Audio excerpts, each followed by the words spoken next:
Mi nombre es Rodolfo Herrera. Tengo 65 años. Y por cuarta vez consecutiva, mi nuera me negó un plato en la mesa familiar. No alcanza la comida para todos, me dijo, mirándome como si fuera un extraño en mi propia casa.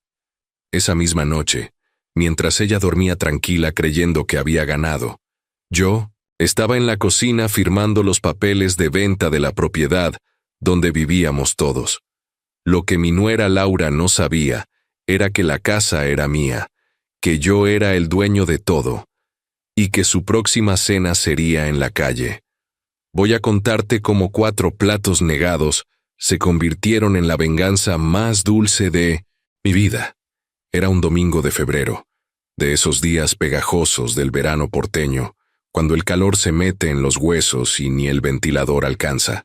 Mi hijo Andrés había organizado un almuerzo familiar para presentarme oficialmente a su nueva novia, Laura Medina, una chica de unos 30 años que trabajaba en un banco. Yo vivía hacía 40 años en mi casa de Parque Avellaneda, una casa que había comprado con el sudor de mi frente, trabajando toda una vida como carpintero. En ese lugar crié a Andrés, desde que su madre nos dejó cuando él tenía 10 años. Esa casa era mi orgullo. 3 habitaciones, un living comedor amplio, una cocina luminosa, un patio con parrilla y, en el fondo, mi taller de carpintería. Fue el escenario de mi vida, donde aprendí a ser padre y donde Andrés y yo logramos superar juntos la ausencia de su madre. Pero ese domingo algo cambió. Laura llegó con una actitud que me dejó una sensación rara desde el primer momento. No era timidez ni nerviosismo.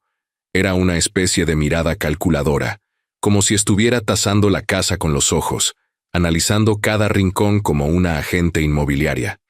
Durante el almuerzo, que por cierto había preparado yo mismo, Laura hizo comentarios que al principio me parecieron inocentes, pero después entendí que escondían algo. «¡Qué casa tan grande para 2 personas!», dijo, observando el living. «Debe ser carísima de mantener», agregó, mirando con desdén la mesa de quebracho que yo había hecho a mano hacía 20 años.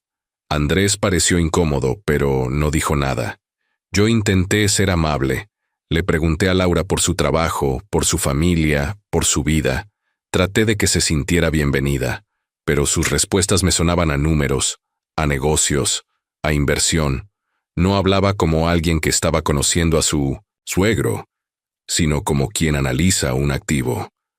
Al final de la comida, mientras levantábamos los platos, la escuché susurrarle a mi hijo algo que no alcancé a oír del todo, pero entre las palabras reconocí demasiado grande y desperdicio. Andrés asintió sin discutir.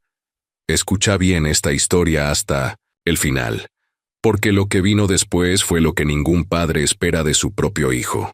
3 meses después, Andrés me anunció que se casaba con Laura. No pidió opinión ni ayuda, solo me informó, como quien da una orden. «Papá, nos casamos en diciembre. Va a ser algo chiquito». Cuando le pregunté dónde iban a vivir, me respondió que pensaban quedarse en mi casa, conmigo. Total, hay lugar de sobra. Yo, ingenuo, me alegré. Pensé que sería lindo tener compañía, que volvería a escuchar risas en la casa, que el silencio se iría. Pero me equivoqué. La boda fue sencilla, en plena pandemia. Ella, vestida de blanco. Él, feliz, y yo, orgulloso de mi hijo. Durante la celebración en casa, Laura me dijo, «Gracias por abrirnos las puertas de su hogar». Me sonó extraño ese su, como si me diera permiso para estar en mi propia casa. Los primeros meses convivimos en una paz aparente. Laura cocinaba, limpiaba, organizaba todo. Andrés seguía trabajando en logística y yo en mi taller, haciendo muebles por encargo. Pero pronto los cambios empezaron a aparecer. Primero fue la decoración. Mis cuadros desaparecieron, reemplazados por otros más modernos. Luego los muebles, los que yo había hecho, fueron arrumbados al taller para dar lugar a cosas nuevas que ella compraba. «Don Rodolfo, sus muebles son lindos, pero ya están pasados de moda», me decía con una sonrisa que dolía más que una cachetada. Después llegaron las reglas. Para convivir mejor, decía ella. Horarios para cocinar, para ver televisión, para usar el patio. Pero curiosamente, las reglas siempre la favorecían a ella y me limitaban a mí. Yo, que había pasado media vida trabajando para construir ese hogar, ahora tenía que pedir permiso para usar mi propia cocina o encender la parrilla un domingo. Y lo peor fue ver cómo Andrés cambiaba. Cada vez que intentaba hablar con él sobre el comportamiento de Laura, me decía que exageraba, que ella solo estaba organizando la casa. Papá, trata de adaptarte, me pedía, como si el intruso fuera yo. El primer golpe fuerte llegó 6 meses después, en junio, el día de mi cumpleaños. Todos los años hacía un asado con mis amigos carpinteros. Esa vez, cuando ya tenía el fuego encendido y la carne lista, Laura me dijo: «Don Rodolfo, justo tenemos una cena con los jefes de Andrés. No sabíamos que usted iba a hacer algo». Era mentira. Lo supe al instante. Esa noche me quedé solo, con el asado enfriándose en la parrilla y los platos servidos sin nadie que los comiera. Mis amigos me consolaban, pero el silencio de la casa me dolía más que las palabras. Yo todavía no lo entendía, pero ese día empezó mi destierro. Después de aquel cumpleaños, algo en mí se quebró. No era solo la tristeza de estar solo en mi propio festejo, sino la sensación de que, poco a poco, me estaban borrando de mi propia casa. Los días siguientes fueron fríos, no por el clima, sino por el ambiente. Laura y Andrés hablaban poco conmigo. Ella tomaba decisiones sin consultarme. Cambiaba muebles, movía cosas, pintaba paredes. Cada rincón de la casa empezaba a parecerse menos al hogar que había construido con mis propias manos. Un domingo, mientras yo trabajaba en el taller del fondo, Laura se asomó con cara de fastidio. «Don Rodolfo, ¿no podría hacer eso en otro horario? Los domingos son para descansar». Me quedé mudo. El taller era mi refugio, mi pasión, mi manera de sentirme útil, pero desde ese día, empecé a evitar usar las máquinas cuando ella estaba en casa. Lo que vino después fue todavía peor. La primera vez que me negó un plato de comida fue en septiembre. Ese día había estado todo el día instalando una cocina en una casa de barracas. Llegué cansado, con hambre, soñando con sentarme a la mesa a comer tranquilo. Cuando entré, Laura estaba sirviendo la cena. Andrés ya estaba sentado. Y para mí, pregunté con naturalidad. Ella me miró con esa sonrisa falsa que ya empezaba a reconocer. «Disculpe, don Rodolfo, pero cociné justo para nosotros dos. No sabía que usted iba a cenar acá». Me quedé helado. ¿No sabía que iba a cenar en mi propia casa? Andrés se quedó callado, sin mirarme. «Está bien», le dije. «Me preparo algo rápido». Y así fue. Mientras ellos comían tranquilos en la mesa que yo había hecho, yo me preparé un sándwich parado en la cocina. Esa noche no pude dormir. Entendí que no había sido un error. Había sido una forma de marcar territorio. Un mes después, en octubre, volvió a pasar. Esa mañana le avisé: «Laura, hoy vuelvo. Temprano. Ceno en casa». «Perfecto, don Rodolfo», me respondió con amabilidad fingida. Cuando regresé ya estaban cenando. «¿Y la comida?», pregunté. «Ah, se me terminó. Andrés tenía mucha hambre y se sirvió doble, pero si quiere, queda arroz en la heladera». Andrés bajó la mirada, sin decir una palabra.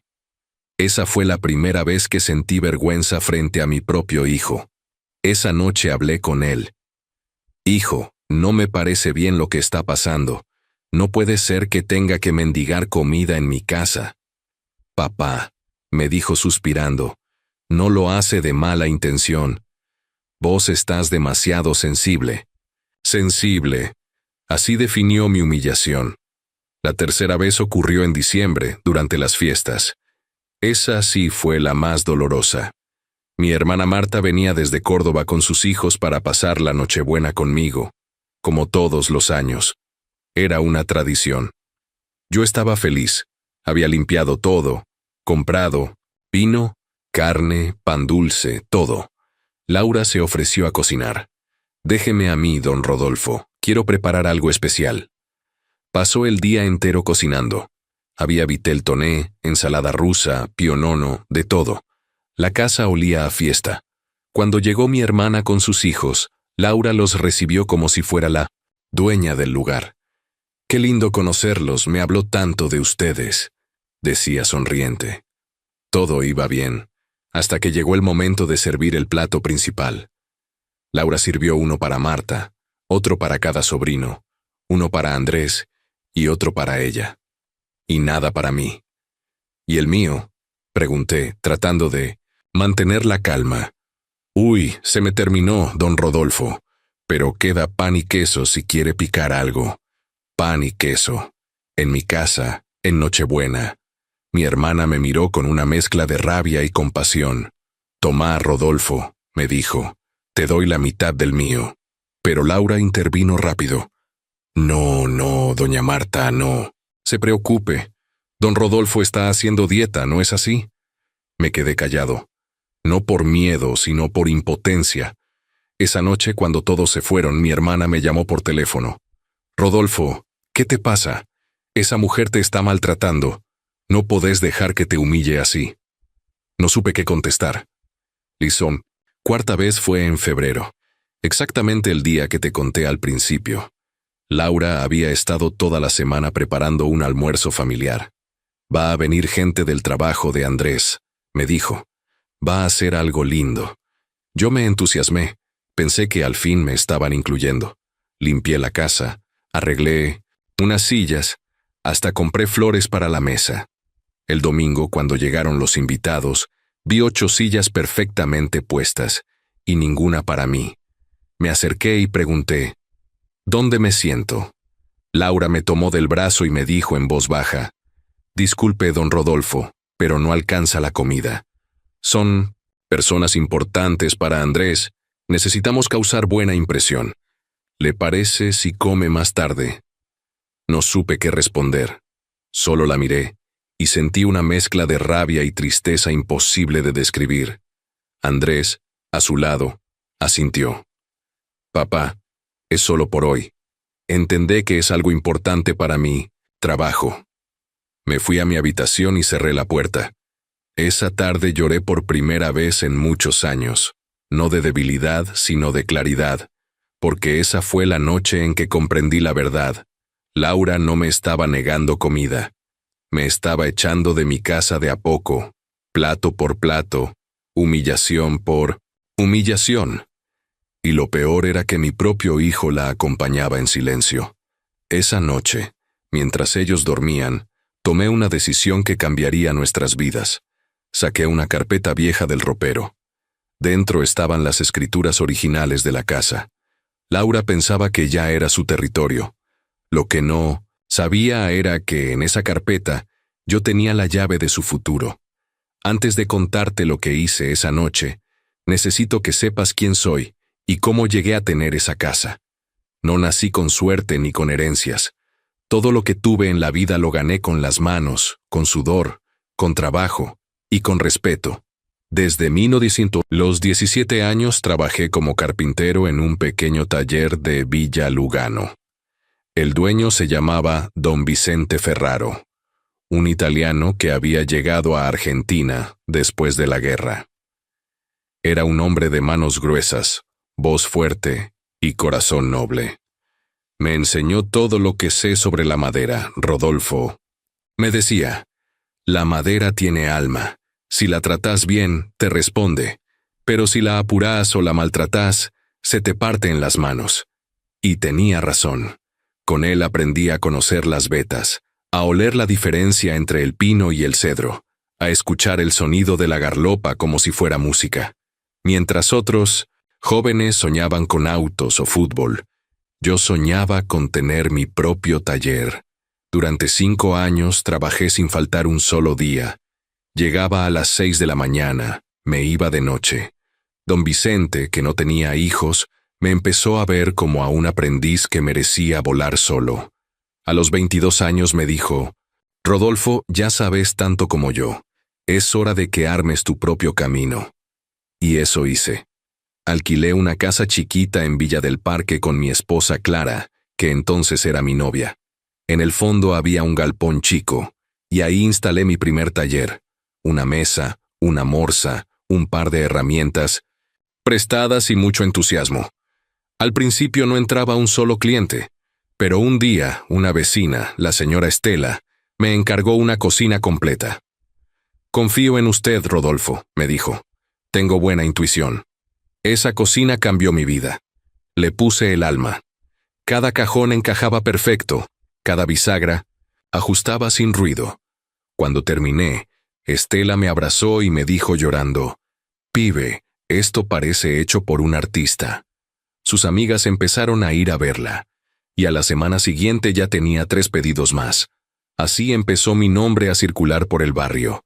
Durante los años siguientes trabajé como un loco. A veces no dormía, a veces comía parado, pero jamás entregué un trabajo mediocre. Por eso, cuando en 1986 me ofrecieron una casa grande en Parque Avellaneda, supe que era mi oportunidad. La casa no estaba en buenas condiciones. Las paredes rajadas, el techo goteaba, el piso era de madera vieja. Pero tenía algo que yo necesitaba, un galpón enorme al fondo, perfecto para mi taller. Clara, mi esposa, me miró preocupada. «¿Estás seguro, Rodolfo? Es mucha plata». «Sí», le dije. «No vamos a alquilar nunca más. Esta casa va a ser nuestra». Firmamos el crédito y empezamos de cero. Durante 5 años, trabajé sin parar para pagar las cuotas. Arreglé el techo, cambié las cañerías, pinté paredes, fabriqué muebles nuevos. El taller del fondo lo convertí en mi santuario. Sierra circular, cepilladora, torno, lijadora y una mesa enorme de trabajo. Clara se encargaba de la decoración, yo de los cintos y muebles. Para el living hice un juego de sillones de algarrobo. Para el dormitorio, una cama con respaldo tallado. Para la cocina, una mesa grande de quebracho donde comíamos los 3. Sí, los 3, porque en 1988 nació Andrés. Cuando Clara me dio la noticia del embarazo, me temblaron las manos. «Vamos a ser padres», me repetía una y otra vez como un chico. Durante los meses del embarazo trabajé con una energía que nunca había sentido. Le hice una cuna de cedro con barrotes torneados, un roperito pequeño y una sillita para cuando aprendiera a caminar. Cada clavo, cada tornillo, lo puse con amor de padre. Cuando Andrés nació, fue el día más feliz de mi vida. Lo llevé al taller en mis brazos y le dije: «Mira, hijo, todo esto algún día va a ser tuyo. Tu papá te va a enseñar a crear cosas con las manos». Fueron 10 años maravillosos. Andrés era mi sombra. A los 4 años ya me acompañaba al taller. «Papá, ¿qué estás haciendo?», me preguntaba con esos ojos grandes. «Una mesa que va a durar 100 años, hijo». A los 6 ya sabía el nombre de las herramientas. Me alcanzaba clavos, lijaba maderas. Era mi orgullo. Pero cuando cumplió 10, todo se derrumbó. Clara me dijo una mañana que ya no era feliz, que había conocido a otro hombre. No gritó, no lloró, solo se fue. «Rodolfo, Andrés se queda conmigo», me dijo. «No», le respondí. «Andrés se queda en su casa». Cuando se lo explicamos al nene, me miró fijo y dijo: «Papá, yo me quedo con vos. Acá está mi taller». Clara se fue y nunca volvió. Crié a Andrés solo, trabajando de día y cocinando de noche. Aprendí a lavar, a planchar, a hacerle las viandas para la escuela. Él me ayudaba en el taller, me hacía preguntas sobre cada cosa que hacía. «Papá, ¿por qué el cedro huele distinto al pino?». «Porque cada madera tiene su alma, hijo». Durante su adolescencia se alejó un poco del taller como era normal, pero siempre me respetó. Cuando terminó el colegio, me agradeció con lágrimas en los ojos. «Papá, todo lo que soy es por vos». Estudió logística en una universidad privada. Yo casi no dormía para poder pagarle la cuota, pero lo hice feliz, porque creía que su futuro iba a ser mejor que el mío. Nunca imaginé que el mismo hijo al que le di todo, algún día iba a quedarse callado mientras su mujer me negaba un plato en la mesa. Después de que Clara se fue, la casa se volvió más silenciosa que nunca. Ya no se escuchaban risas, ni pasos de mujer, ni el olor a comida recién hecha. Solo quedábamos Andrés y yo, y el eco de las herramientas en el taller del fondo. No fue fácil criar a un chico solo, pero tampoco me quejo. Aprendí a hacer de todo: cocinar, limpiar, planchar, hasta hacerle los disfraces para los actos del colegio. Trabajaba en el taller todo el día, y a la noche, mientras él dormía, me quedaba mirando sus cuadernos, orgulloso de cada palabra que escribía. Andrés creció sano, educado y con buenos valores. Cada tanto, cuando tenía tiempo, se metía conmigo al taller. Me alcanzaba clavos, lijaba maderas, o simplemente se sentaba a mirarme trabajar. «Papá, ¿por qué la madera huele distinto cuando la cortás?», me preguntaba. «Porque está viva, hijo», le decía. «Cada madera tiene su olor, su forma de ser. Hay que tratarla con cariño». A los 12 años ya me ayudaba en cosas más serias: cortar tablas, medir con la cinta, encolar piezas. Yo soñaba con que algún día siguiera mi oficio. Pero con el tiempo, sus intereses cambiaron. En la secundaria ya no tenía tanto tiempo para el taller. Empezó a salir con amigos, a ir a fiestas, a pensar en otras cosas. Era normal. Yo lo entendía. Nunca le exigí que fuera carpintero, solo quería que fuera un buen hombre. Cuando terminó la escuela, me abrazó fuerte y me dijo: «Gracias, papá. Sé que te rompiste el lomo por mí». Ese día lloré en silencio, porque supe que todo el esfuerzo había valido la pena. Andrés se metió a estudiar logística en una universidad privada. No te voy a mentir, me costó un montón pagarle los estudios. Había meses en los que no sabía si iba a alcanzar para la cuota o para la comida, pero siempre lo logré. Trabajaba de día, de noche, los fines de semana, hacía muebles, arreglaba puertas, armaba cocinas, lo que fuera. Todo para que él pudiera recibirse. Cuando terminó la carrera, se consiguió trabajo rápido en una empresa de transporte. Lo veía feliz, lleno de proyectos, y yo sentía que mi misión como padre estaba cumplida. El taller seguía siendo mi refugio. Con los años me hice un nombre en el barrio. Rodolfo el carpintero, me decían. Todos sabían que mis muebles duraban más que los de cualquier fábrica. Tenía clientes fijos, algunos de toda la vida. Incluso los hijos de mis primeros clientes venían a pedirme muebles nuevos. La casa, esa que compré con tanto esfuerzo, también se volvió parte de mí. Cada rincón tenía una historia.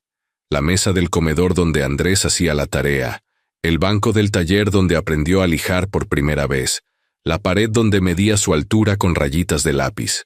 Todo tenía un pedazo de nuestra vida. Con los años, los dos nos acostumbramos a vivir solos. Nos entendíamos con miradas, sin muchas palabras. Yo cocinaba, él trabajaba. A veces compartíamos un mate a la noche, y eso me alcanzaba. Cuando Andrés cumplió 30, me dijo que había conocido a alguien. Se llama Laura, me contó con una sonrisa tímida. Yo me alegré por él. Lo notaba contento, ilusionado, y eso me bastaba. El día que la trajo por primera vez a casa, me cayó mal desde el principio, aunque traté de disimularlo. No sé, había algo en su forma de mirar todo. No miraba la casa con cariño, la miraba con cálculo, como si ya estuviera pensando qué cambiar, qué sacar, qué vender. Pero yo me dije a mí mismo: no seas prejuicioso, Rodolfo. Es joven, moderna, tiene su manera de ser. Le preparé un asado, traté de que se sintiera cómoda. Me contó que trabajaba en un banco, que le gustaba la decoración, que soñaba con tener su propio hogar.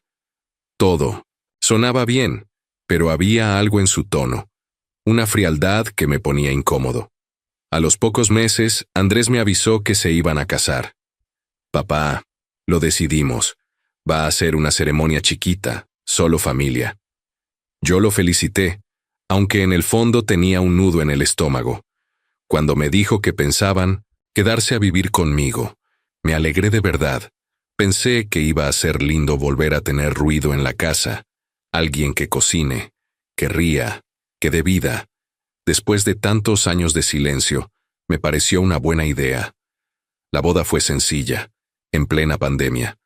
Ella, vestida de blanco, él, feliz como nunca. En la pequeña celebración en casa, Laura me dio la mano y me dijo: «Gracias por abrirnos las puertas de su hogar». Su hogar, dijo. No tu hogar, su. Como si ella fuera la dueña y yo un invitado. Al principio la convivencia fue tranquila. Laura cocinaba, limpiaba, acomodaba las cosas. Todo parecía ir bien, pero con el tiempo empezó a cambiar todo. Primero fueron los cuadros. Los que había hecho yo, los bajó. «Están viejos», dijo. Después los muebles. Los reemplazó por otros más modernos. Y cada vez que yo intentaba decir algo, me respondía con ese tono dulce que escondía veneno. «Don Rodolfo, es que queremos renovar un poco. No se ofenda». Andrés, mientras tanto, guardaba silencio. Ya no me miraba igual. Cuando le comenté que me dolía ver mis muebles en el fondo, me respondió: «Papá, entendé que Laura quiere que la casa sea también de ella. Pero no quería que fuera de los dos. Quería que fuera solo suya». Y yo, sin darme cuenta, empecé a convertirme en un invitado dentro de mi propio hogar. Con el paso de los meses, Laura fue tomando el control de la casa como quien no quiere la cosa. Al principio eran detalles, cosas pequeñas, pero cuando me di cuenta, ya decidía todo.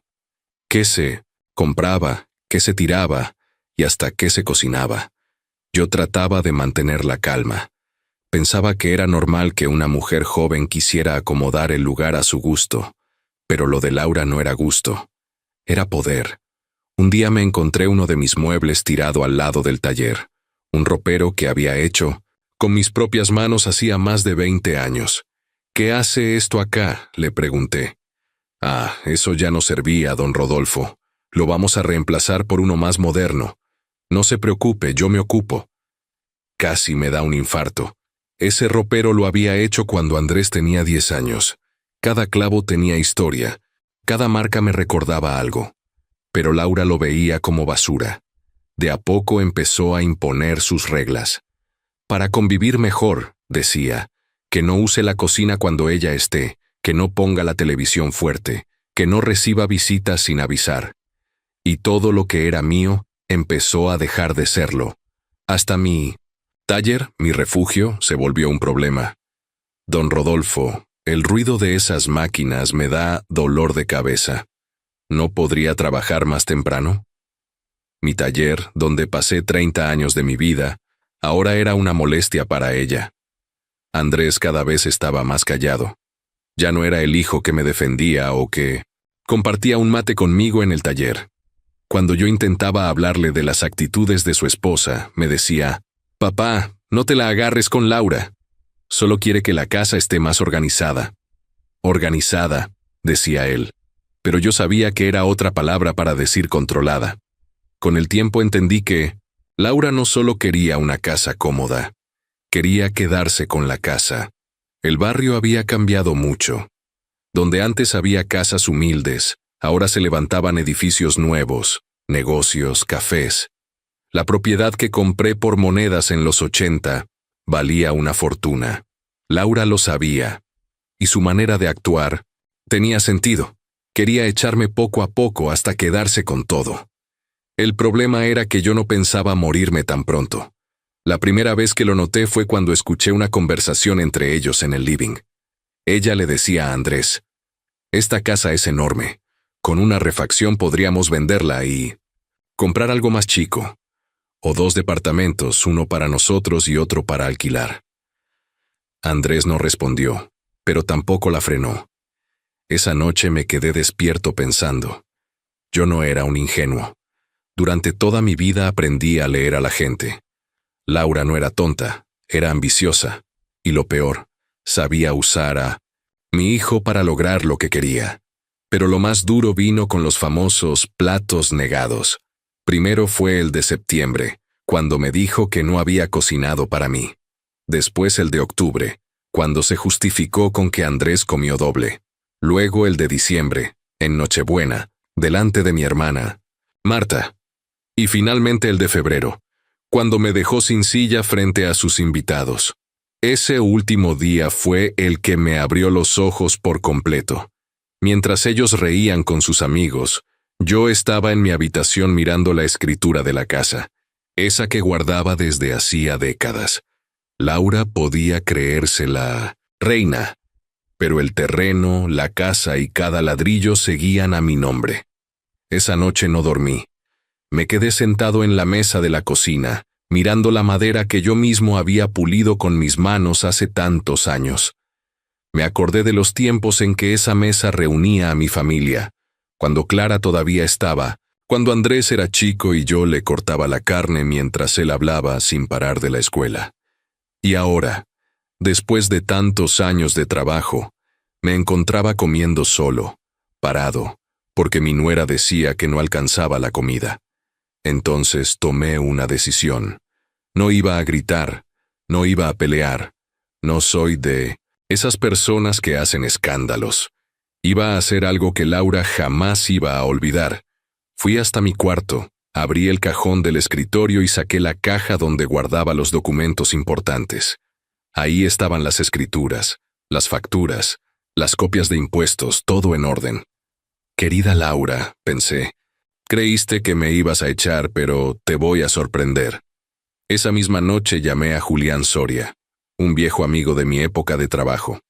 Era tasador inmobiliario y una persona de confianza. Julián, necesito que me tases la casa mañana a primera hora. Y que nadie se entere, ¿entendiste? Entendido. Rodolfo, me dijo. Después llamé a Nora López, una escribana con la que había trabajado hacía años cuando compré maquinaria para el taller. Nora, voy a vender mi casa. Quiero dejar todo listo para firmar rápido. No quiero demoras. Ella me preguntó si estaba seguro. Más que nunca, le dije, y por último marqué un número que no llamaba hacía mucho tiempo. El de mi primo Ernesto, que vivía en Mendoza. Ernesto, ¿te acordás que me decías que me fuera a vivir allá cuando me jubilara? Bueno, creo que te voy a tomar la palabra. Corté el teléfono y me quedé en silencio. Por primera vez en mucho tiempo, me sentí en paz. Ya no era el viejo humillado, era el dueño de la casa, el dueño de mi destino, y estaba a punto de darles una lección que no iban a olvidar jamás. A la mañana siguiente me levanté más temprano que de costumbre. El sol todavía no había salido, y mientras preparaba el mate, escuchaba el ruido leve de la cafetera que Laura tanto presumía. Esa cocina, esa mesa, ese techo, todo lo había pagado yo, y esa mañana iba a comenzar el principio del fin para ellos. A las 9 en punto sonó el timbre. Era Julián Soria, el tasador. Llegó con su maletín, su cinta métrica y esa sonrisa profesional de siempre. Buen día, Rodolfo. ¿Listo para empezar? Más que listo, le respondí. Laura estaba en la cocina con la bata puesta, sorprendida de ver a un desconocido en casa. ¿Quién es este señor?, me preguntó con cara de fastidio. Es un tasador, Laura, dije tranquilo. Vino a evaluar la propiedad. La cara que puso fue un poema. Primero sorpresa, después susto y por último, pánico. ¿Tasador? Pero, ¿por qué? Porque estoy pensando en vender la casa, respondí como si hablara del clima. Andrés salió del baño con el cepillo de dientes en la mano. ¿Cómo que vender la casa, papá? ¿Qué estás diciendo? Exactamente eso. Voy a venderla. Durante los minutos siguientes se escuchó solo el sonido del lápiz de Julián tomando notas. Yo caminaba con él por cada rincón, mientras Laura lo seguía de cerca, con los ojos abiertos como platos. Papá, esto no puede ser. Esta casa es nuestra, dijo Andrés visiblemente nervioso. No, hijo, esta casa es mía. Está a mi nombre desde 1986, y como me hicieron saber tantas veces que no hay lugar para mí, decidí tomarles la palabra. Laura trató de intervenir. Don Rodolfo, Tal vez nos estamos malentendiendo. No hace falta tomar decisiones tan drásticas.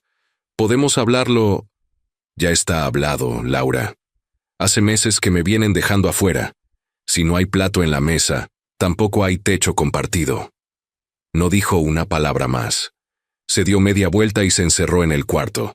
Julián terminó la tasación ese mismo día. Rodolfo, tenés una joya acá. La casa está impecable. Vale fácil 2.800.000 pesos. Esa misma tarde le mandé un mensaje a la escribana Nora. Listo el precio. Prepara los papeles. El martes publiqué el aviso por internet.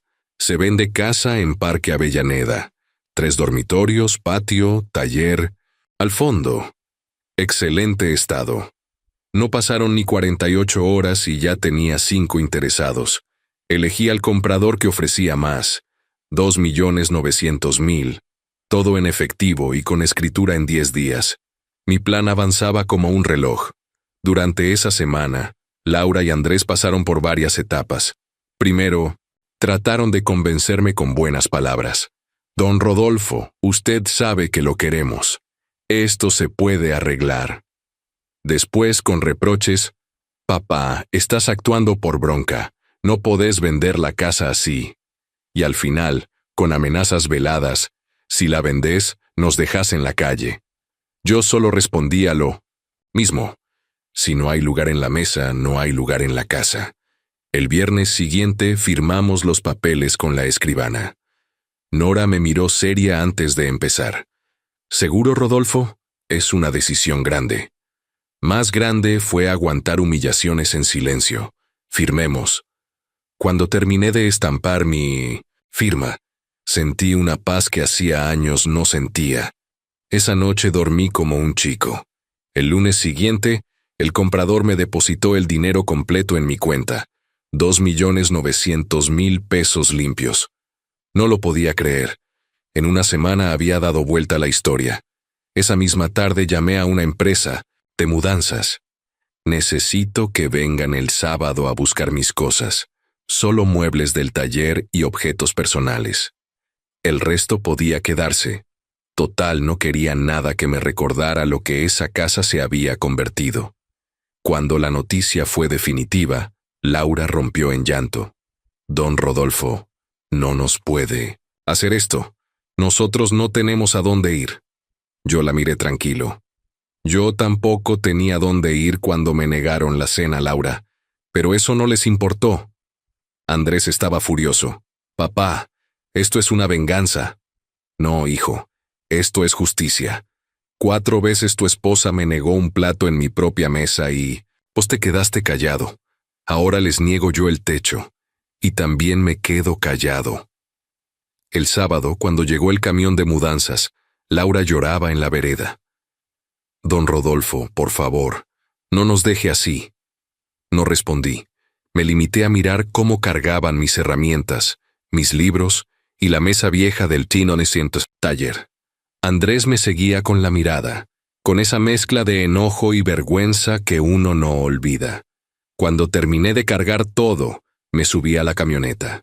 Antes de arrancar, bajé la ventanilla y los miré por última vez. Ahora sí, van a poder comer tranquilos, sin preocuparse por si alcanza la comida, solo que lo harán en otro lado. Arranqué el motor y no miré atrás. El espejo retrovisor me devolvía la imagen de Laura y Andrés de pie en la vereda, mirando cómo su plan perfecto se les desmoronaba. Esa noche, mientras manejaba por la ruta hacia Mendoza, sentí algo que no sentía desde hacía muchos años: libertad. El aire fresco de la madrugada me golpeaba la cara y sonreí. Había recuperado mi dignidad, había recuperado mi vida. Cuando crucé el cartel que decía «Bienvenidos a Mendoza», sentí que dejaba atrás una vida entera. No sabía qué me esperaba, pero cualquier cosa iba a ser mejor que seguir viviendo bajo el mismo techo que quienes me hicieron sentir invisible. Mi primo Ernesto me recibió con un abrazo apretado, de esos que te hacen olvidar los malos días. Rodolfo, hermano, te dije 1000 veces que te vinieras para acá. Acá vas a vivir tranquilo. Y tenía razón. Mendoza me Recibió con los brazos abiertos. El aire era distinto, limpio, fresco. Desde la ventana de la casa de Ernesto se veían los viñedos y, al fondo, los Andes.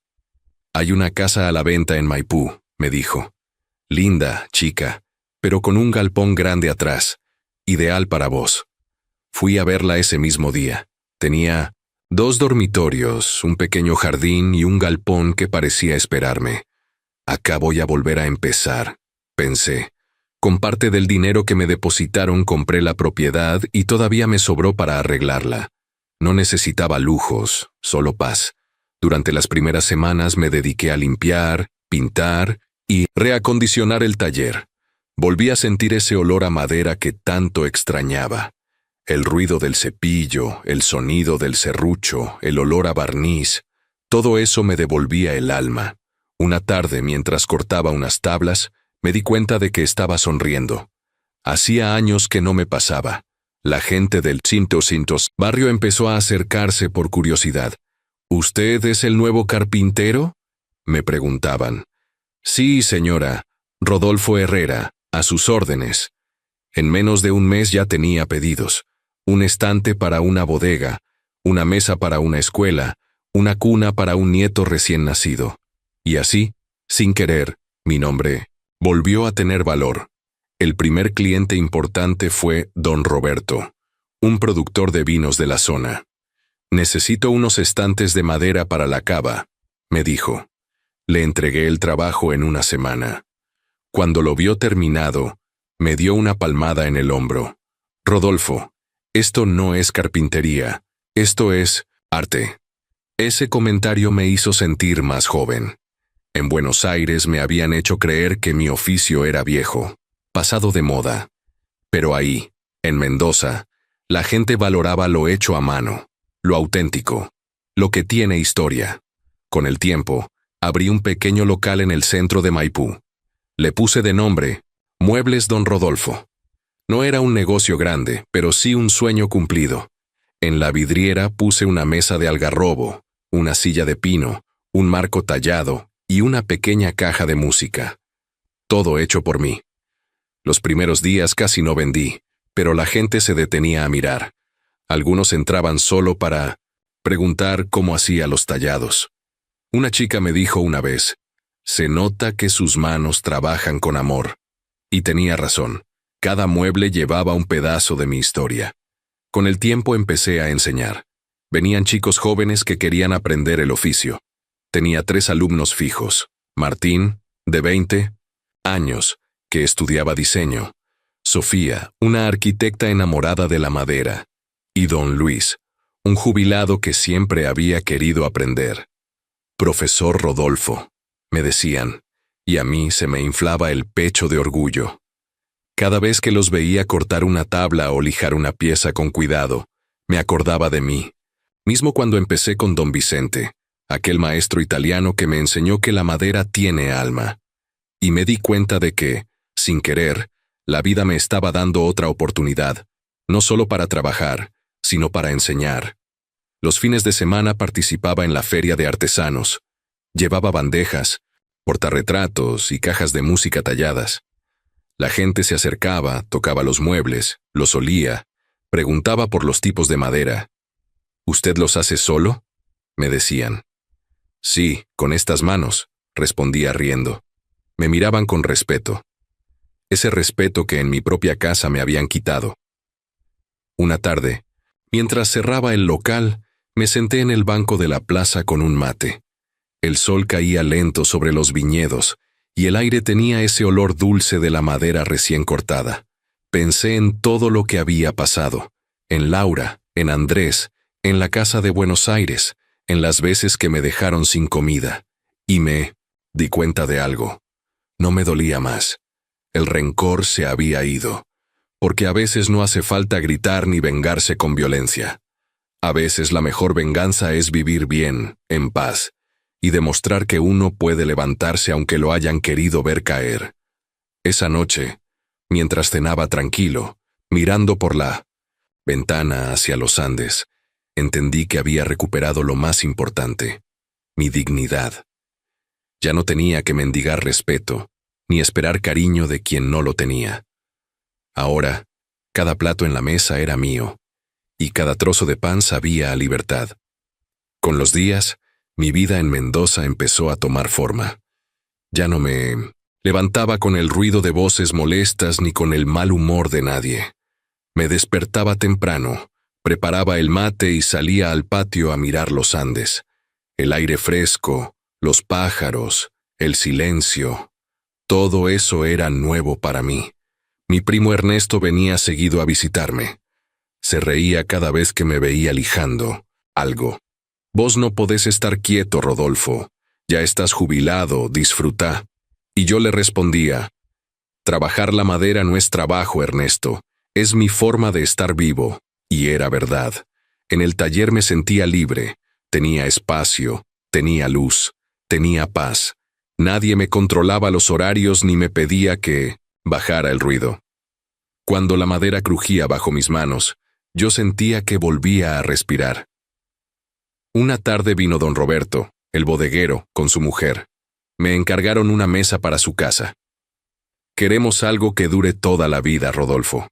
Nada de eso de fábrica. Quédense tranquilos, les dije. Mis muebles duran más que los matrimonios. Se rieron y me dejaron el pedido. Cuando terminé la mesa, me invitaron a su casa a probar un vino de su bodega. Usted tiene un don, Rodolfo, me dijo don Roberto. No hace muebles, crea recuerdos. Esas palabras me emocionaron más que cualquier pago. Con el tiempo, mi taller se volvió un punto de encuentro.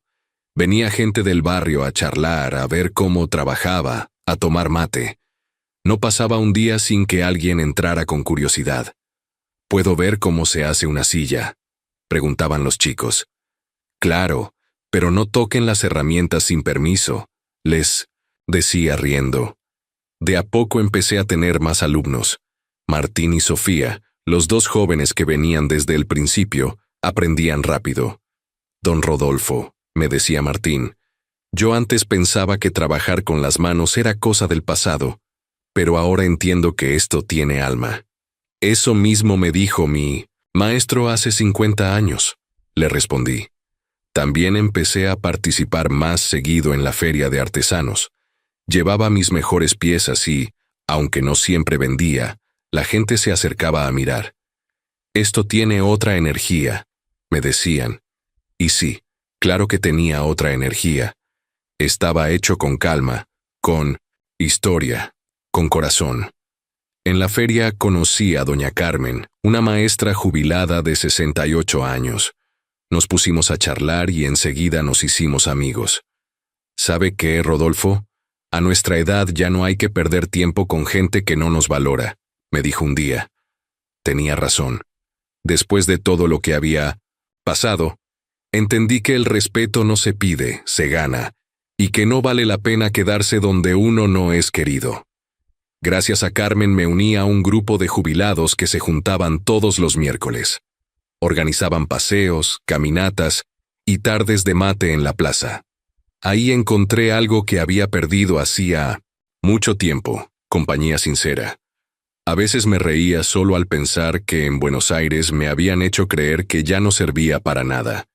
Y ahora, en Mendoza, la gente me respetaba, me escuchaba y hasta me pedía consejos. Una tarde, mientras tomábamos mate en el grupo, Carmen me dijo, ¿sabes, Rodolfo?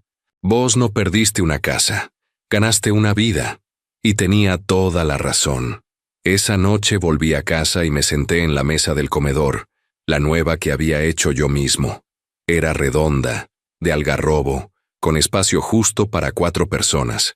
Miré el plato de comida, simple pero caliente, y me reí solo. ¿Cuántas veces había comido parado, con el estómago apretado, esperando que alguien me ofreciera un pedazo de pan? Ahora, en cambio, cada bocado me sabía a libertad. Pasaron los meses y mi negocio creció. Los vecinos me recomendaban, y la feria me daba nuevos contactos. Hasta que un día, mientras trabajaba, en el taller sonó el teléfono. Era un número desconocido. ¿Hola? Del otro lado, una voz que no escuchaba hacía mucho tiempo. Papá, Soy Andrés. Me quedé mudo unos segundos. Andrés, ¿qué pasa, hijo? Solo quería saber cómo estás. Bien, hijo, mejor que nunca. ¿Y vos? Hubo un silencio largo. Las cosas no están bien, papá. ¿Por Laura?, pregunté. Sí, creo que tenía razón. Ella planeó todo desde el principio. Quería la casa. Cuando la vendiste, se volvió loca. Me culpa por haberla perdido. Me quedé callado. No me alegró escucharlo, pero tampoco me sorprendió. ¿Y qué vas a hacer?, le pregunté. No lo sé todavía, pero quería que supieras que entiendo lo que hiciste. Esas palabras me llegaron al alma. Te lo dije, hijo, no era venganza, era respeto. Del otro lado, Andrés no respondió enseguida. Papá, algún día quiero ir a verte. Cuando quieras, esta vez va a haber plato. Para los dos. Colgué el teléfono con los ojos llenos de lágrimas. No de tristeza, sino de alivio. Después de tantos años, sentí que algo se había curado dentro mío. Esa noche dormí tranquilo, sin peso en el pecho, porque a veces no se necesita ganar para estar en paz. A veces basta con saber que uno hizo lo correcto. Pasaron unas semanas desde aquella llamada de Andrés. Yo seguía con mi rutina tranquila. Taller, mates y tardes en la feria de artesanos. Sentía que la vida, por fin, había encontrado su ritmo. El rencor ya no pesaba. Lo que pasó con Laura y con mi hijo era una herida, cerrada. Dolía al recordarla. Sí, pero ya no sangraba. Una tarde, mientras lijaba una tabla de cedro, sonó el teléfono otra vez. Atendí sin mirar el número. ¿Hola? ¿Rodolfo Herrera? No puedo creer que lo encontré. Era una voz femenina, alegre, con acento porteño. Sí, soy yo. ¿Quién habla? Soy la señora Estela, ¿se acuerda? La de la cocina que usted me hizo hace 30 años, allá en Villa del Parque. Casi se me cae el teléfono. Doña Estela, ¿cómo no me voy a acordar? Usted fue mi primera gran clienta. Bueno, quería contarle algo. Esa cocina sigue intacta. Mis hijas me insisten en cambiarla, pero yo les digo que no.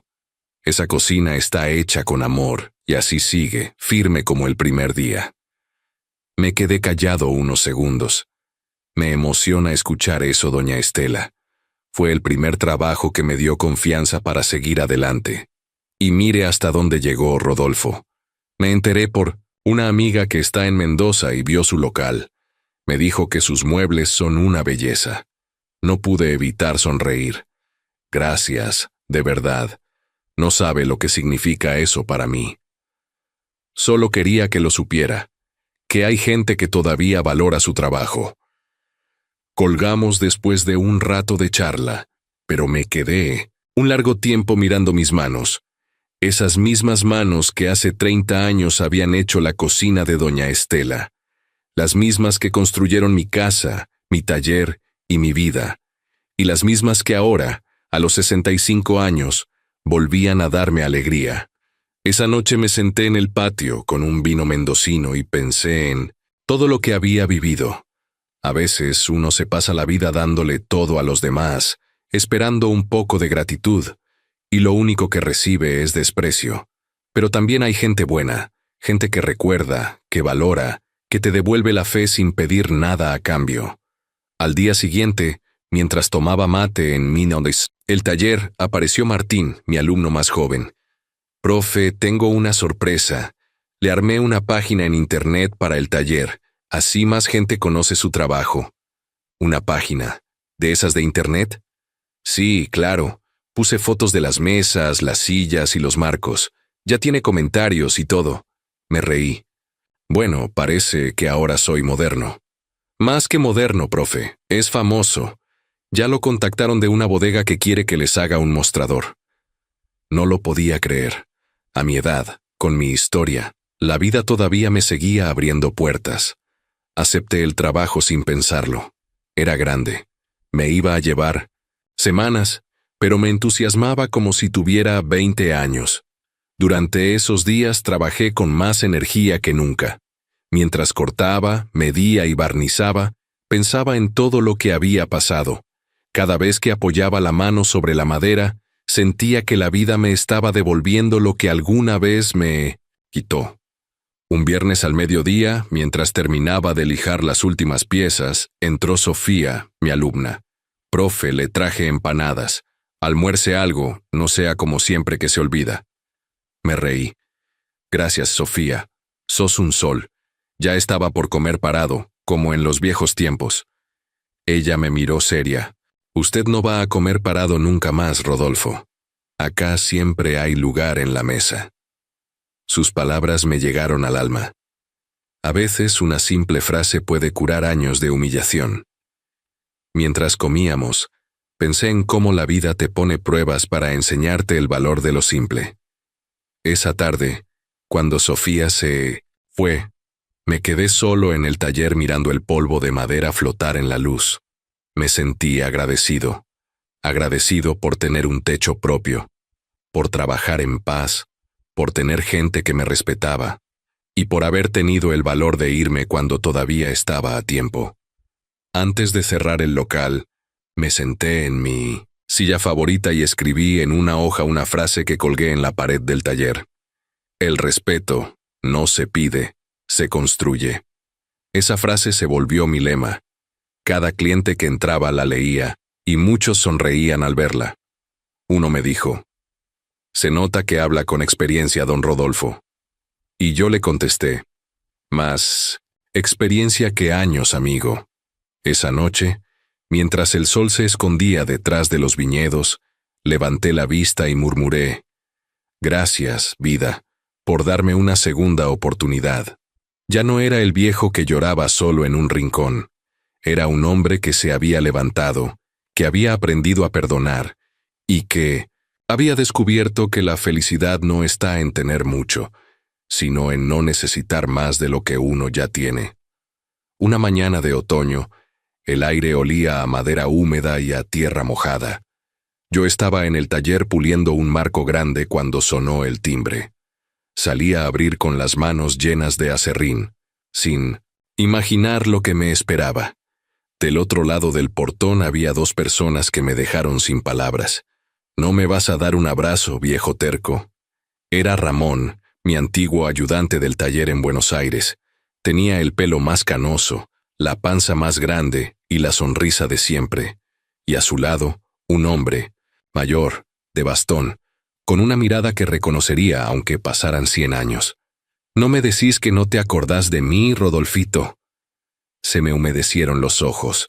Don Vicente, mi maestro, el hombre que me enseñó a amar la madera, estaba ahí, con 90 años encima, pero más lúcido que nunca. No supe qué decir. Los abracé fuerte, como quien abraza una parte perdida de su historia. «¿Pero qué hacen acá, tan lejos?» «Vinimos a verte, che», dijo Ramón. «Nos enteramos por un cliente tuyo que estabas en Mendoza, y el maestro no paró hasta convencerme de hacer el viaje». Los pasé al taller, y los tres nos sentamos como si el tiempo no hubiera pasado. Don Vicente miraba todo en silencio, acariciando las tablas, tocando las herramientas, observando cada rincón. «Así que este es tu nuevo reino, Rodolfo. Te superaste, muchacho. Usted me enseñó todo, don Vicente». Él sonrió con los ojos brillantes. «No, yo solo te mostré el camino. Vos fuiste quien no se desvió». Pasamos toda la tarde charlando. Ramón contó que seguía con su propio taller en La Boca, que tenía 3 empleados y que todavía usaba los planos que yo le había regalado. «Me acuerdo cuando me dijiste que cuidara las herramientas como si fueran amigos. Todavía tengo ese martillo que me diste». Me reí emocionado. «Viste que no te mentí. Las buenas herramientas duran toda la vida». Don Vicente escuchaba con atención, tomando mate y mirando mis trabajos.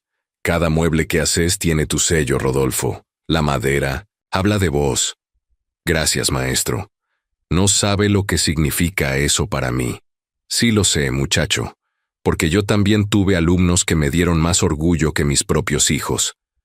Hacía mucho que no me sentía tan acompañado, tan lleno de vida». Mientras hablábamos, Sofía, mi alumna, pasó por el taller y se sorprendió al vernos. «Profe, ¿quiénes son?». Mi maestro y mi primer aprendiz, le dije con una sonrisa.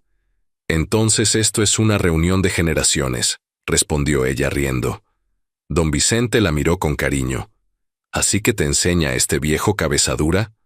Aprovechá, nena.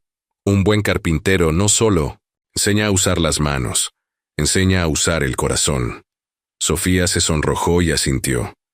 Esa tarde trabajamos un rato los tres juntos, como si el tiempo se hubiera detenido.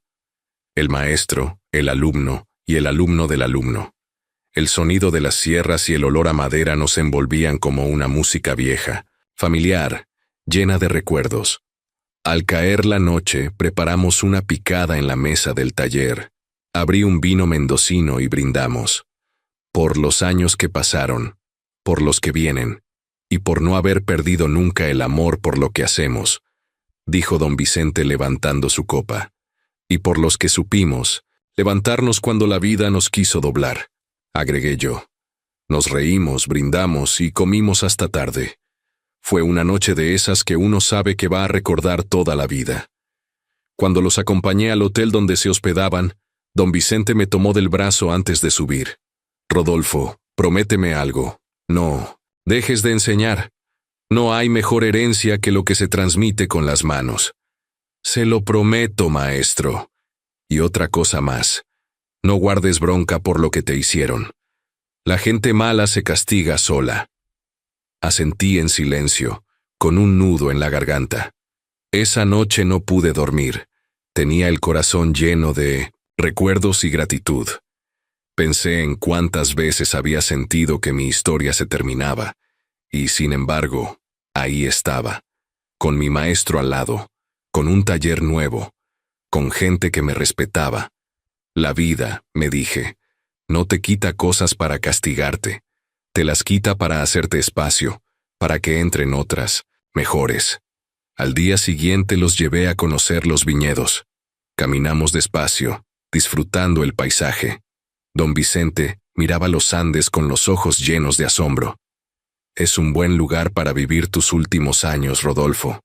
Acá hay silencio, hay madera y hay paz. Sí, maestro. Acá la vida me devolvió lo que creí perdido. Cuando se fueron los abracé fuerte. Ramón me dijo al oído: tu historia se va a contar por mucho tiempo, viejo. No todos tienen el valor de empezar de nuevo. Los vi subir al auto y desaparecer por la ruta, mientras el sol se escondía detrás de las montañas. Y me quedé ahí, en el camino de tierra, con una lágrima en los ojos y el alma tranquila. Porque entendí que el pasado ya no dolía, que las heridas sanaron, y que, a pesar de todo, la vida siempre te da una segunda oportunidad para ser feliz. Una semana después de que don Vicente y Ramón se fueran, todo volvió a la calma. El taller seguía con vida, los pedidos no paraban y cada día llegaba alguien nuevo con una historia distinta. Pero, aunque me sentía en paz, había algo que seguía faltando, algo que, por más madera que cortara, no podía llenar. Mi hijo. Desde aquella llamada en la que me dijo que entendía lo que había pasado, no volví a saber nada de él.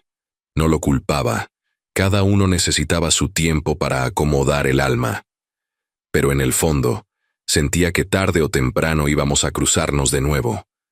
Y ese momento llegó una tarde de invierno. Estaba en el taller puliendo una mesa cuando escuché el timbre. Fui a abrir sin imaginar quién era. Del otro lado de la puerta, con un bolso en la mano y la mirada cansada, estaba Andrés. No lo veía desde aquella mañana en la vereda de Buenos Aires, cuando me fui y lo dejé parado junto a Laura. Por un segundo no supe qué decir. «Hola, papá. Hola, hijo. Pasá». Entró despacio mirando todo, como si quisiera asegurarse de que era real. «Así que este es tu nuevo lugar». «Sí, chiquito, pero mío». «Es lindo», dijo, y sonrió por primera vez. Nos sentamos en la mesa redonda de algarrobo, la misma que yo había hecho con mis manos, la que usaba todos los días, para comer tranquilo. Le serví un mate. Pasaron unos segundos de silencio hasta que habló. «Papá, me separé de Laura». No me sorprendió. «¿Cuándo?» Hace 2 meses. Ya no podía más. Todo era pelea, reproches. Ella nunca superó lo de la casa. Me lo echaba en cara todos los días. ¿Y vos? ¿Estás bien? Ahora sí, dijo bajando la mirada. Aunque me costó. Al principio te odiaba, no voy a mentirte. Sentía que me habías dejado sin nada. Pero después entendí que lo que hiciste fue salvarte. Y también salvarme. Lo miré a los ojos. Andrés, yo no quería hacerte daño. Pero me di cuenta de que, si seguía ahí, me iba a morir por dentro. Tu casa, mi casa, lo que fuera, ya no era un hogar. Él asintió. Lo sé, papá. Y tenías razón. Laura siempre pensó en la casa, en el dinero, en lo que podía sacar. No le importaba la familia. Me usó. Y yo fui tan ciego que no lo vi. Lo dejé hablar. A veces, el silencio es el mejor consejo. Después de que te fuiste, todo se vino abajo. No era solo la casa, papá. Era que sin vos, esa casa dejó de tener alma. Se volvió fría, vacía. Me di cuenta de que lo único que nos quedaba era tu trabajo, tus muebles, tus historias. Todo eso que Laura quiso sacar era en realidad lo que nos sostenía. Sentí un nudo en la garganta. Yo también cometí errores, hijo. Tal vez me faltó hablar más, explicarte lo que sentía, pero uno no espera que lo echen de su propia mesa. Eso no se olvida fácil. Él me miró con los ojos brillosos. Papá, vine a pedirte perdón, por no haber dicho nada, por haberte dejado solo. No supe ponerme en tu lugar. No tenés que pedirme perdón, Andrés. Aprendimos los dos. A veces uno necesita perder para entender el valor de lo que tenía. Nos quedamos callados un buen rato. El mate se enfrió sobre la mesa. De fondo se escuchaba el viento moviendo las hojas del parral. De repente, Andrés se levantó y me abrazó fuerte. Te extrañé, viejo. Yo también, hijo. Nos quedamos así un largo rato, sin hablar, sin necesidad de hacerlo. Era un abrazo de los que curan, de los que cierran heridas viejas. Cuando se separó sonreía. Y, si me quedo unos días, quiero ayudarte en el taller. Claro, hijo, acá hay lugar de sobra. Esa tarde lo llevé a conocer el galpón. Le mostré las máquinas, los bancos de trabajo, las maderas apiladas. ¿Te acordás cuando te enseñaba a lijar, allá en Parque Avellaneda? Sí, y me retabas porque me quedaba dormido arriba del banco, dijo riendo. Volvimos a trabajar juntos como en los viejos tiempos. Le mostré cómo usar el torno, cómo marcar las medidas con precisión. Papá, esto me hace bien, me dijo mientras cortaba una tabla. Te hace bien porque esto no es solo madera, hijo, es memoria. Esa noche cenamos juntos, un guiso simple, pero caliente. Mientras comíamos, Andrés miró la mesa y dijo en voz baja, «Gracias por guardarme un plato». Yo lo miré y respondí, «Siempre va a haber un plato para vos, hijo, siempre». Fue una cena silenciosa, pero llena de paz. Cuando terminamos, me di cuenta de algo. La vida me había devuelto a mi hijo, pero no al mismo. Me lo devolvió maduro, arrepentido y en paz. Esa noche, antes de dormir, miré al techo y agradecí. No solo por lo que había recuperado, sino por haber tenido el valor de perderlo todo cuando era necesario. Porque a veces para volver a empezar, hay que dejar que todo se caiga. Y cuando eso pasa, lo que queda es lo que realmente vale. Hoy, mientras escribo estas palabras, tengo 66 años recién cumplidos. Estoy sentado en mi mesa redonda de algarrobo, la misma que fabriqué con mis propias manos cuando llegué a Mendoza. Frente a mí hay 2 platos servidos, uno para mí y otro para mi hijo Andrés, que está en el taller terminando un mueble. Lo miro trabajar y no puedo evitar sonreír. La vida, al final, me devolvió lo que más quería, pero a su manera. Durante un tiempo pensé que lo había perdido todo. La casa, la familia, la tranquilidad. Pero lo que realmente perdí fue el miedo a decir basta, el miedo a ser olvidado, el miedo a defender mi dignidad. Aprendí que el respeto no se pide llorando, se gana actuando, y que uno nunca es demasiado viejo para empezar de nuevo. Desde que Andrés llegó, las cosas cambiaron. Nos levantamos temprano, tomamos mate en el patio y trabajamos juntos hasta que cae el sol. A veces discutimos por alguna medida o por cómo cortar una tabla, pero siempre terminamos riéndonos. Ya no somos padre e hijo solamente. Ahora somos compañeros de vida. Hace unos días me dijo algo que me quedó grabado. Papá, quiero que me enseñes todo lo que sabes. Quiero seguir tu camino. Y yo le contesté, eso quería escuchar desde que tenías 10 años, hijo. Ahora el taller se llama Herrería en Herrera, Carpintería Artesanal. Él se encarga de los clientes jóvenes, de la parte moderna, y yo sigo con los muebles clásicos. Y cada vez que un cliente nos felicita, Andrés me mira y me dice bajito, tenías razón, viejo, lo que se hace con amor dura para siempre. A veces pienso en Laura, no con odio, sino con distancia. Ella fue una lección más de la vida, una prueba que tuve que pasar para descubrir quién era yo en verdad. No sé qué será de ella, ni me interesa. Lo importante es que ya no tiene poder sobre mis pensamientos ni sobre mis recuerdos. Yo elegí quedarme con lo bueno, con el taller, con mi hijo, con la paz.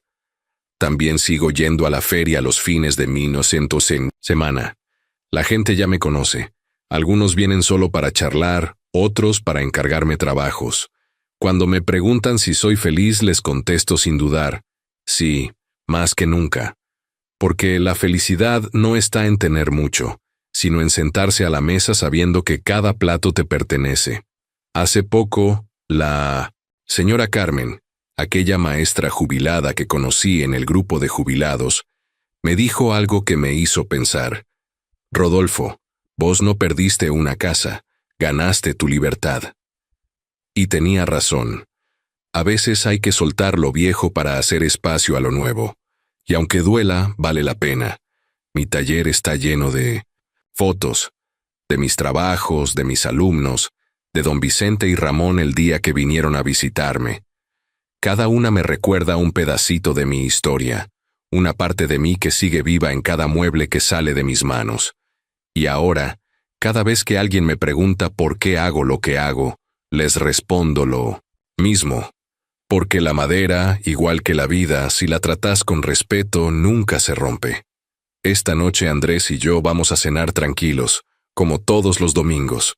Un guiso simple, vino tinto y un mate de postre. No hay manteles finos ni copas de cristal, pero hay algo que vale más que todo eso. Dignidad y paz. Antes de empezar a comer, miro los platos servidos y pienso en todo lo que pasé para llegar hasta acá.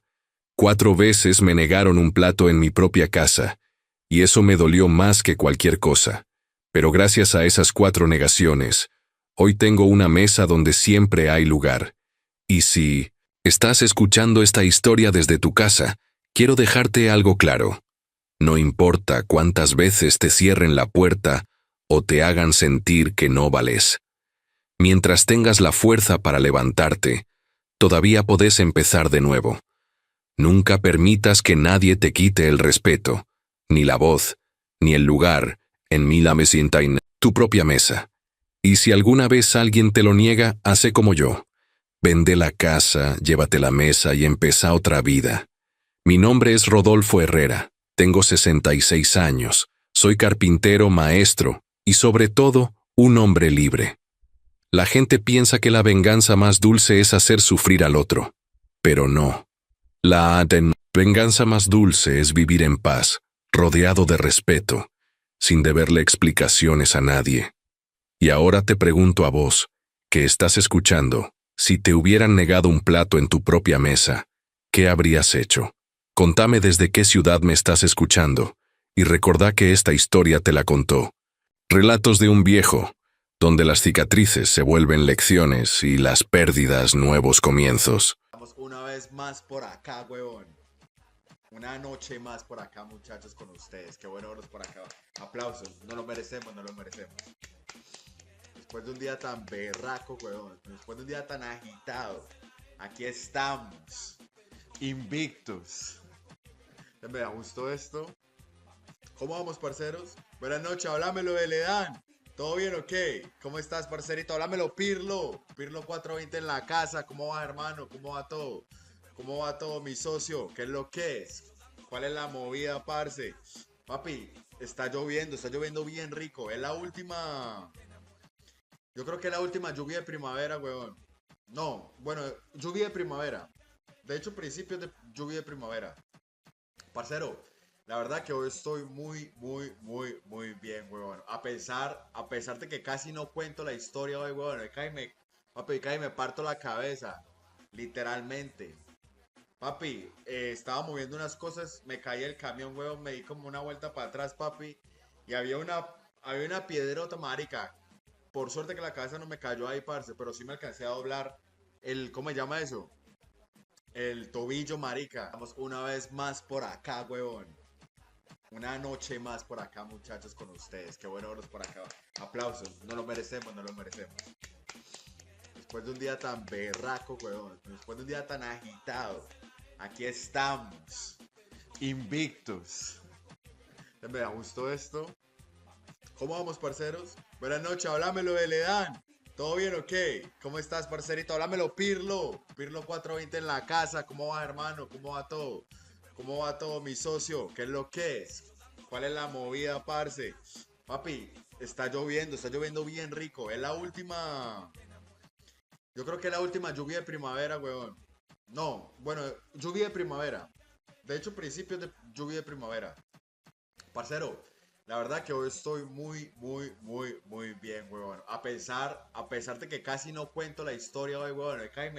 Papi, cae me parto la cabeza. Literalmente. Papi, estaba moviendo unas cosas, me caí el camión, weón, me di como una vuelta para atrás, papi. Y había una piedrota, marica. Por suerte que la cabeza no me cayó ahí, parce, pero sí me alcancé a doblar ¿cómo se llama eso? El tobillo, marica. Vamos una vez más por acá, huevón. Una noche más por acá, muchachos, con ustedes. Qué bueno verlos por acá. Aplausos. No lo merecemos, no lo merecemos. Después de un día tan berraco, huevón. Después de un día tan agitado. Aquí estamos. Invictus. Me da gusto esto. ¿Cómo vamos, parceros? Buenas noches, háblamelo de Ledán. ¿Todo bien o qué? ¿Cómo estás, parcerito? Háblamelo, Pirlo. Pirlo 420 en la casa. ¿Cómo va, hermano? ¿Cómo va todo? ¿Cómo va todo, mi socio? ¿Qué es lo que es? ¿Cuál es la movida, parce? Papi, está lloviendo bien rico. Es la última. Yo creo que es la última lluvia de primavera, weón. No, bueno, lluvia de primavera. De hecho, principios de lluvia de primavera. Parcero, la verdad que hoy estoy muy bien, huevón. A pesar de que casi no cuento la historia hoy, huevón. Papi, cae me parto la cabeza. Literalmente. Papi, estaba moviendo unas cosas, me caí el camión, huevón, me di como una vuelta para atrás, papi. Y había una piedrota, marica. Por suerte que la cabeza no me cayó ahí, parce, pero sí me alcancé a doblar ¿cómo se llama eso? El tobillo, marica. Vamos una vez más por acá, huevón. Una noche más por acá, muchachos, con ustedes. Qué bueno verlos por acá. Aplausos. No lo merecemos, no lo merecemos. Después de un día tan berraco, huevón. Después de un día tan agitado. Aquí estamos. Invictus. Me da gusto esto. ¿Cómo vamos, parceros? Buenas noches, háblamelo de Ledán. ¿Todo bien o qué? ¿Cómo estás, parcerito? Háblamelo, Pirlo. Pirlo 420 en la casa. ¿Cómo va, hermano? ¿Cómo va todo? ¿Cómo va todo, mi socio? ¿Qué es lo que es? ¿Cuál es la movida, parce? Papi, está lloviendo bien rico. Es la última. Yo creo que es la última lluvia de primavera, weón. No, bueno, lluvia de primavera. De hecho, principios de lluvia de primavera. Parcero, la verdad que hoy estoy muy bien, weón. A pesar de que casi no cuento la historia hoy, weón. Papi, cae me parto la cabeza. Literalmente. Papi, estaba moviendo unas cosas, me caí el camión, weón, me di como una vuelta para atrás, papi. Y había una piedrota, marica. Por suerte que la cabeza no me cayó ahí, parce, pero sí me alcancé a doblar ¿cómo se llama eso? El tobillo, marica. Vamos una vez más por acá, huevón. Una noche más por acá, muchachos, con ustedes. Qué bueno verlos por acá. Aplausos. No lo merecemos, no lo merecemos. Después de un día tan berraco, weón. Después de un día tan agitado. Aquí estamos. Invictus. Me da gusto esto. ¿Cómo vamos, parceros? Buenas noches, háblamelo de Ledán. ¿Todo bien o qué? ¿Cómo estás, parcerito? Háblamelo, Pirlo. Pirlo 420 en la casa. ¿Cómo va, hermano? ¿Cómo va todo? ¿Cómo va todo, mi socio? ¿Qué es lo que es? ¿Cuál es la movida, parce? Papi, está lloviendo bien rico. Es la última. Yo creo que es la última lluvia de primavera, weón. No, bueno, lluvia de primavera. De hecho, principios de lluvia de primavera. Parcero, la verdad que hoy estoy muy bien, weón. A pesar de que casi no cuento la historia hoy, weón. Papi, cae me parto la cabeza. Literalmente.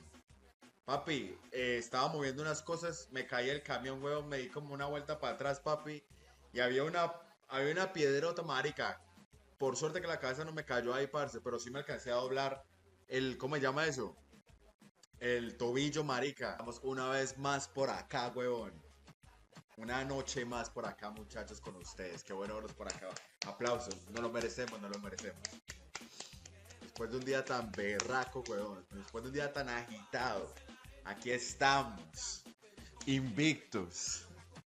Me da gusto esto. ¿Cómo vamos, parceros? Buenas noches, háblamelo de Ledán. ¿Todo bien o qué? ¿Cómo estás, parcerito? Háblamelo, Pirlo. Pirlo 420 en la casa. ¿Cómo va, hermano? ¿Cómo va todo? ¿Cómo va todo, mi socio? ¿Qué es lo que es? ¿Cuál es la movida, parce? Papi, está lloviendo bien rico. Es la última. Yo creo que es la última lluvia de primavera, weón. No, bueno, lluvia de primavera. De hecho, principios de lluvia de primavera. Parcero, la verdad que hoy estoy muy bien, weón. A pesar de que casi no cuento la historia hoy, weón. Papi, cae me parto la cabeza. Literalmente. Papi, estaba moviendo unas cosas, me caí el camión, weón, me di como una vuelta para atrás, papi. Y había una piedrota, marica. Por suerte que la cabeza no me cayó ahí, parce, pero sí me alcancé a doblar ¿cómo se llama eso? El tobillo, marica. Vamos una vez más por acá, weón. Una noche más por acá, muchachos, con ustedes. Qué bueno verlos por acá. Aplausos. No lo merecemos, no lo merecemos. Después de un día tan berraco, weón. Después de un día tan agitado. Aquí estamos. Invictus. Me da gusto esto. ¿Cómo vamos, parceros? Buenas noches, háblamelo de Ledán. ¿Todo bien o qué? ¿Cómo estás, parcerito? Háblamelo, Pirlo. Pirlo 420 en la casa. ¿Cómo va, hermano? ¿Cómo va todo? ¿Cómo va todo, mi socio? ¿Qué es lo que es? ¿Cuál es la movida, parce? Papi, está lloviendo bien rico. Es la última. Yo creo que es la última lluvia de primavera, weón. No, bueno, lluvia de primavera. De hecho, principios de lluvia de primavera. Parcero, la verdad que hoy estoy muy bien, weón. A pesar de que casi no cuento la historia hoy, weón. Papi, cae me parto la cabeza. Literalmente. Papi, estaba moviendo unas cosas, me caí el camión, weón, me di como una vuelta para atrás, papi. Y había una piedrota, marica. Por suerte que la cabeza no me cayó ahí, parce, pero sí me alcancé a doblar ¿cómo se llama eso? El tobillo, marica. Vamos una vez más por acá, weón. Una noche más por acá, muchachos, con ustedes. Qué bueno verlos por acá. Aplausos. No lo merecemos, no lo merecemos. Después de un día tan berraco, weón. Después de un día tan agitado. Aquí estamos. Invictus. Me da gusto esto. ¿Cómo vamos, parceros? Buenas noches, háblamelo de Ledán. ¿Todo bien o qué? ¿Cómo estás, parcerito? Háblamelo, Pirlo. Pirlo 420 en la casa. ¿Cómo va, hermano? ¿Cómo va todo? ¿Cómo va todo, mi socio? ¿Qué es lo que es? ¿Cuál es la movida, parce?